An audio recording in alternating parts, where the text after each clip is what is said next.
વિદ્યાર્થી મિત્રો, હવે આપણે પાઠ 12 નવા વર્ષના સંકલ્પો એ પાઠના અભ્યાસ અને સ્વાધ્યાયની ચર્ચા કરીએ. પ્રશ્ન પહેલો, નીચેના પ્રશ્નોના ઉત્તર લખો. એમાં પહેલું, નવા વર્ષે લેખકે કયા કયા સંકલ્પ કરે છે?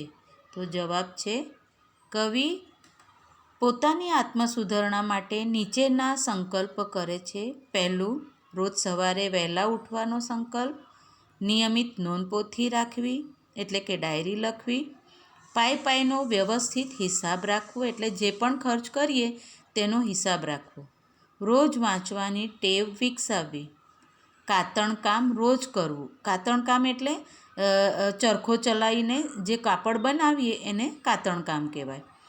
કસરત નિયમિત કરવી એટલે હેલ્થ કોન્શિયસ રહેવા માટે નિયમિત કસરત કરવી. ધાર્મિક વિધિ માટે ગીતાનું રોજ એક શ્લોકનું પઠન કરવું એટલે કે આપણા ગીતાના શ્લોકોનું વાંચન કરવું. પાઠના આધારે નીચેના વિધાનો સમજાવો. પહેલું છે, નવા વર્ષના સંકલ્પો એટલે વહેલી પરોઢનું ઝાકળ. આ વિધાનને તમારે તમારા શબ્દમાં સમજાવવાનું છે. વહેલી પરોઢનું ઝાકળ એટલે કે જે ઓસ છે, જેમ સૂર્ય ઉગતાની સાથે તરત જ સૂર્યનું કિરણ એ ઓસ પર પડતા જ એ અદૃશ્ય થઈ જાય છે, તેમ નવા વર્ષના લીધેલા સંકલ્પો એટલે કે નવા વર્ષે બેસતા વર્ષે મંદિરમાં જઈને ભગવાનની સામે આપણે કોઈ સંકલ્પ કરીએ, એ લીધેલો સંકલ્પ એ પણ બહુ લાંબો સમય સુધી ટકતો નથી અને પેલા ઝાકળની જેમ અદૃશ્ય થઈ જાય છે એટલે કે આપણે લીધેલો સંકલ્પ તૂટી જાય છે. બીજું છે, આ વાતમાં ચીડાવું ને પાન ખરતા બીડાવું.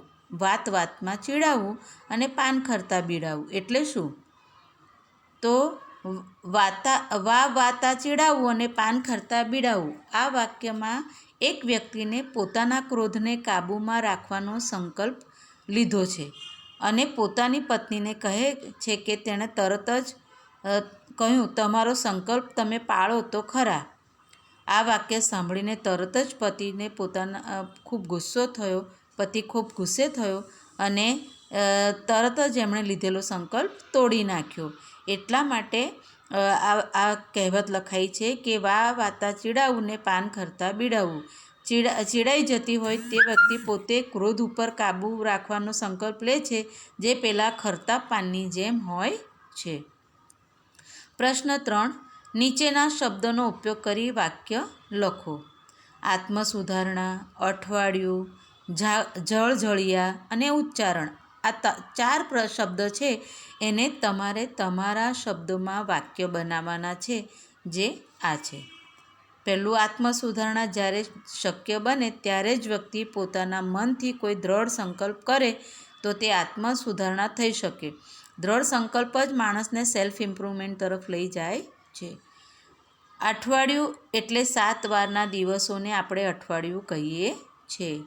પછી જળજળિયા, પોતાના દીકરાને બીમાર જોઈને માના આંખમાં જળજળિયા આવી ગયા.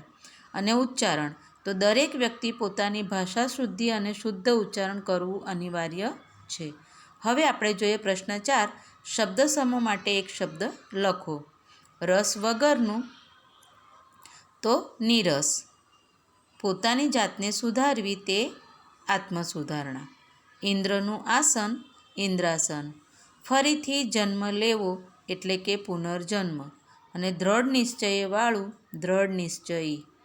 હવે નીચેનામાંથી દ્વંદ્વ સમાસ ઓળખો.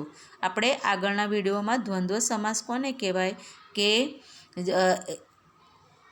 2 અલગ અલગ શબ્દો જોડાઈને એક નવો શબ્દ બને છે અને એ શબ્દનો જ્યારે વિગ્રહ કરીએ, વિગ્રહ કરવું એટલે શબ્દને છૂટા પાડીએ, તો એ શબ્દને છૂટા પાડવા માટે અને અથવા તો કે એ શબ્દ આવતા હોય તો એવા સમાસને દ્વંદ્વ સમાસ કહેવામાં આવે છે. દાખલા તરીકે આપણે પહેલું જોઈએ, મિત્રતા તો કૃષ્ણ અને સુદામાની જ. તો કૃષ્ણ સુદામાની જ. તો કૃષ્ણ સુદામા શબ્દ છે, એમાં કૃષ્ણ એક શબ્દ છે અને બીજો શબ્દ છે સુદામા. એનો અર્થ એવો થાય છે કૃષ્ણ અને સુદામા.